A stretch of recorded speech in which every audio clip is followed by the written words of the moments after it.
नष्ट करते जाओ। भौतिकतावादी आग्रह मैं संक्षेप में कहूँ तो देखा, और भौतिकतावादी आग्रह हमको पता है बहुत ज़्यादा दिनों तक रह नहीं सकता है, नश्वर होता है, और उन्होंने इसी भावना से उसको देखा। और यही नहीं, आगे चल करके उनके यहाँ death of God, death of hero, death of novel, in fact death of आगे चल करके इकोलॉजी जैसे टर्म्स आते हैं।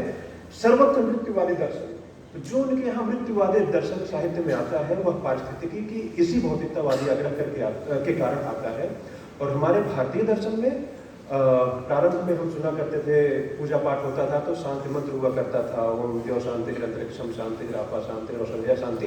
तो यानी किस तरीके से देवत्व की भावना के साथ उनकी संकल्पना की गई, किस तरीके से उनके साथ तादाद में स्थापित किया गया। तब आज से 10-15 साल वर्ष पहले मैं सुना करता था इन वेदों की सूक्तियों को, तब यह मंत्र केवल रटने के, मतलब उसका तब शब्द समझ में आते थे कि कहता क्या है ये मंत्र। लेकिन आज जब चीज़ें देख रहा हूँ मैं, तब उनका अर्थ समझ में आता है कि ये कहना क्या चाह रहे हैं। इसी तरीके से अनेक कोटेशन चुराने का मैंने प्रयास किया। All art is quite useless, all art is propaganda. अनेक ऐसे पाश्चात्य कोटेशंस आपको गूगल करेंगे तो मिल जाएंगे, और ये कोई छोटे छोटे साहित्यकारों के नहीं है। ये ऑस्कर वाइल्ड और जॉर्ज ऑरवेल, प्रतिष्ठित जो मतलब पाश्चात्य साहित्यकार रहे हैं, उनकी मैं पंक्तियां बता रहा हूँ। अभी चूंकि मेरी रिसर्च चल ही रही है तो आगे क्या पता और भी कुछ निहितार्थ निकले, वो बात की बात है। और जबकि उसके बरक्स हमारे भारतीय समाज में क्या शब्दम ब्रह्म कहा गया है, शब्द को ब्रह्म कहा गया है। तुलसी जी कहते हैं भाषा और साहित्य को सुरसर इसम सब कह हित होई। तो यह जो अंतर जो है, यह इसके पीछे मैंने प्रयास किया तो मुझे मिला वह पारिस्थितिकी को, पर्यावरण को देखने का जो आग्रह है वही इसको डिफाइन करता है, वही इसको आगे बढ़ाता है, वही इसको बल देता है। तो ये मेरी कुछ मूल मान्यताएं थी। और अंत में कि इसको संरक्षण के लिए, वो चाहे पारिस्थितिकी हो या फिर चाहे हमारा साहित्य हो, चाहे वो साहित्यिक मान्यताएं हैं, उसके संरक्षण के लिए करना क्या है और करना क्या है वो हम सबको पता है। घूम फिर करके वही कर्म करना है, वही पेड़ लगाने हैं, पौधे लगाने हैं, लेकिन एक विवेक के साथ ऐसा कर्म करना है जिसका वाकई में हमारे समाज को, हमारे राष्ट्र को कोई फायदा हो। केवल कर्म करने के लिए कर्म नहीं करना है।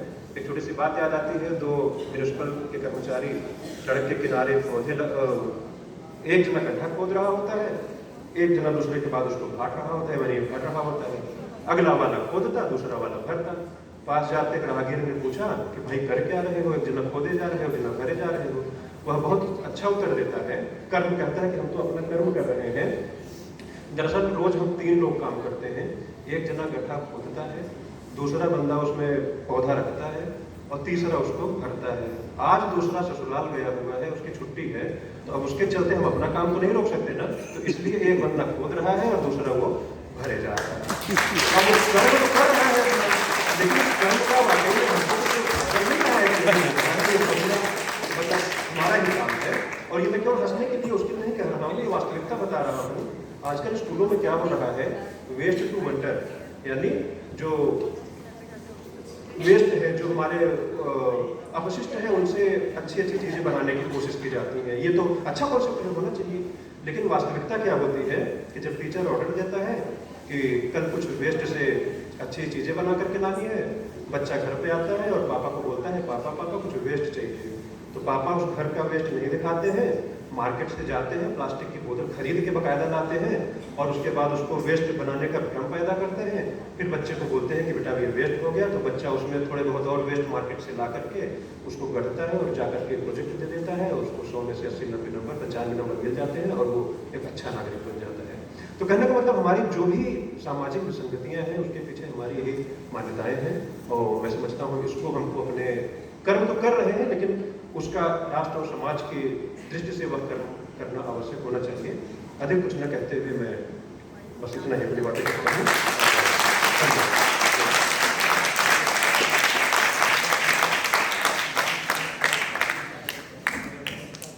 बहुत सुंदर। तो आपने बिल्कुल सही कहा कि जो विपरीत परिस्थितियाँ या विमर्श हैं, उनको नए सिरे से देखना होगा और एक नए भारत का निर्माण हमें करना होगा। मैं